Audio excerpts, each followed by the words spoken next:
I've recently seen a lot of women making videos talking about how, through scrolling TikTok and watching videos and going on their self-help journey, that these women are starting to realize that after all these years of being in relationships with men, they're realizing that they have never been loved. Hi, my name is Dr. Natalie Jones, and I would like to take the opportunity to talk about this a little bit further. This phenomenon where women are starting to wake up, so to speak, and, realize that they've never been in an actual healthy, loving, compassionate, caring relationship, and that their partners have disliked them or hated them or have been their ops secretly.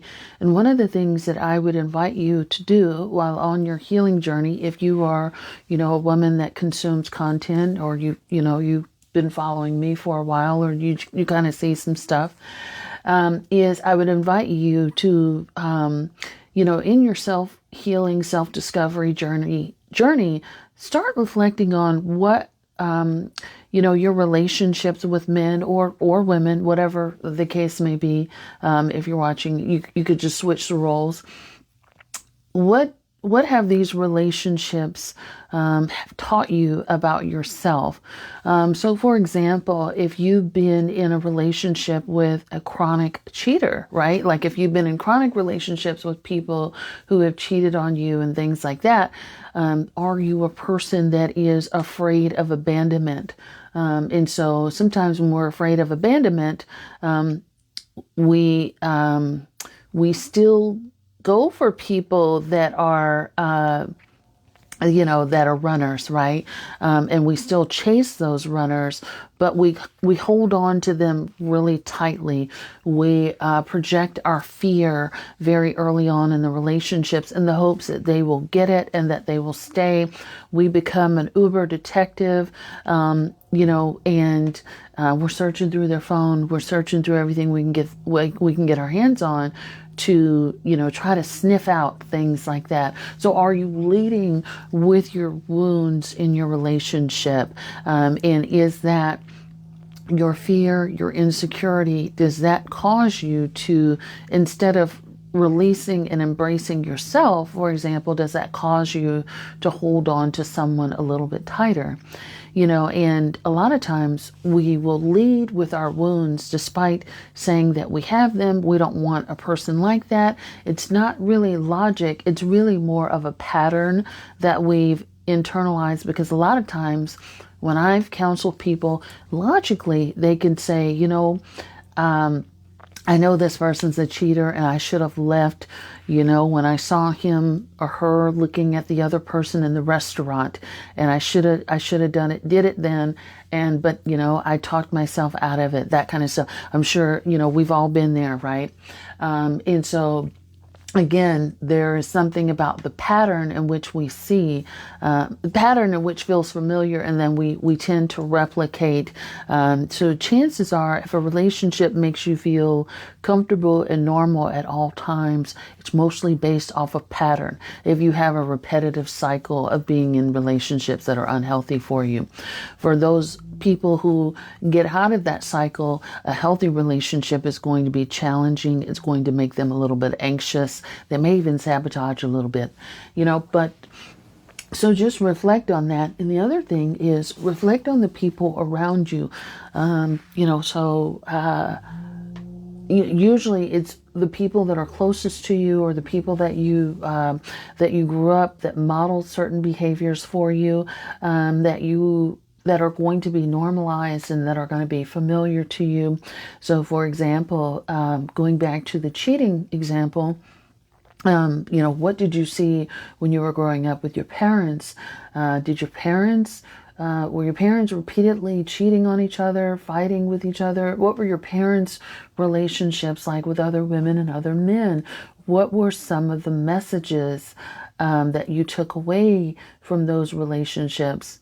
And if your parents are still in your life now, or even if they're not, how do you feel like they continue to affect your behavior and your patterns in those relationships, right?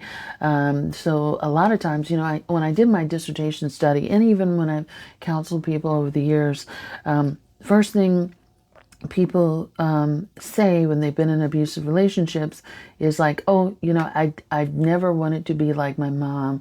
I never wanted to have a relationship like my parents, or, I didn't want to be like my dad, and again, there goes that logic again, right? That says, I didn't want to do that, but then it's more of the pattern, the repetitive cycles, that they're used to, that cause them to do that.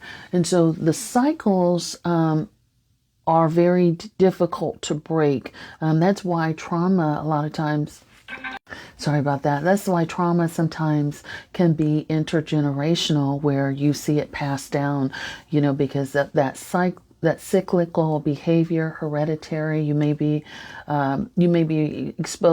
predisposed to certain factors and things of that nature. Your parents could be causing, resurgence of things, that familiarity, that normalization, right? And that the way that your brain has internalized certain patterns, and a lot of times you'll feel comfortable in that dysfunction. And it could even extend to your siblings, extended family, all that sort of stuff could definitely be playing a major role and a factor in this.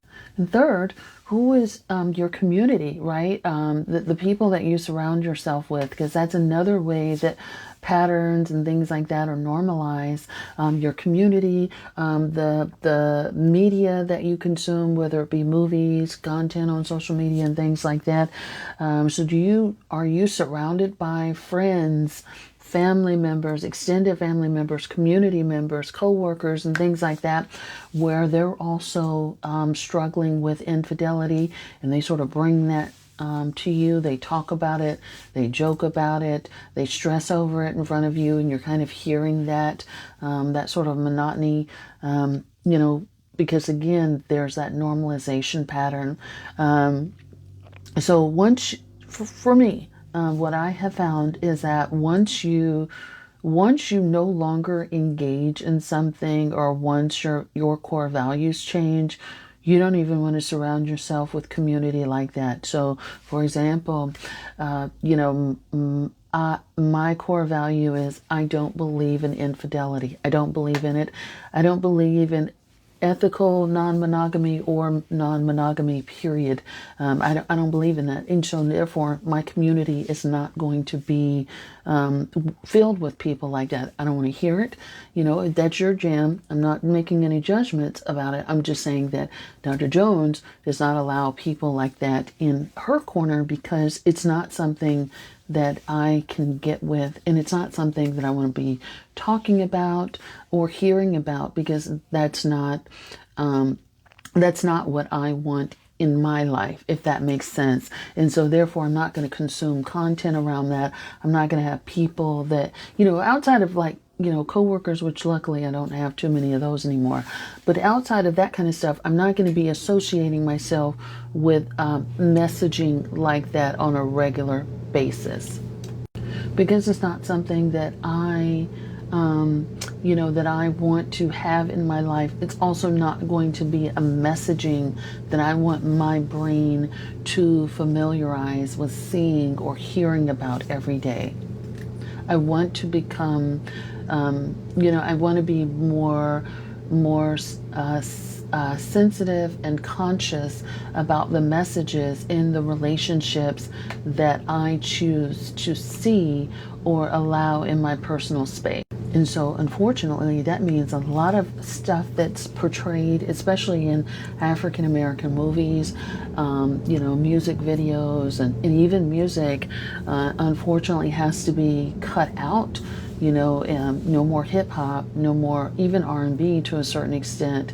So a lot of that stuff has to go, because it has a lot of that messaging around it that, oh, I cheated, all that kind of stuff. So you gotta be careful about what you are exposing yourself to. I hope that helps. Let me know what you guys think about that.